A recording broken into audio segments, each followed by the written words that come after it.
আর নবান্ন উৎসব উপলক্ষে বিশাল মেলার আয়োজন হয়েছে, যেখানে সকল প্রকারের মিষ্টিন্ন জিনিস যেমন জিলেপি, নিমকি আরো কত রকমের জিনিস রয়েছে। গ্রামের নবান্ন উৎসব মানে অনেক আনন্দ। ঘরে ঘরে নতুন ধানের চালের কি পায়েস, নারকেলের নাড়ু, মুরগি আরো কত রকমের মিষ্টান্ন তৈরি হয়। আর সবার বাড়িতে তারা আত্মীয় স্বজনকে দাওয়াত করে এবং পুরো গ্রামটা যেন আনন্দে ভরে ওঠে। আর এই নবান্ন উৎসব বহু দূর থেকে চলে এসেছে, যা সামনেও চলতে থাকবে।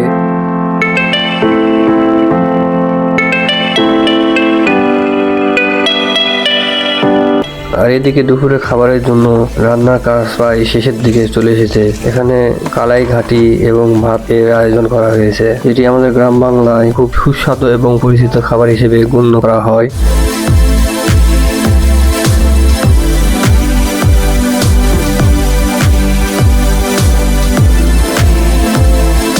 এখন কাঁচুলিতে দুপুরে খাবারের জন্য যেহেতু লোকজন সবাই চলে আসতেছে,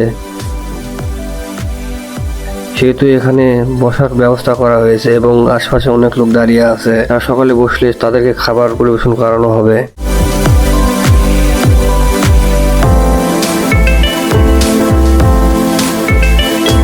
এখন সব লোকজন বসে পড়েছে এবং দুপুরে খাবার খাচ্ছে এবং সাইডে মহিলাদের জন্য ব্যবস্থা করা হয়েছে।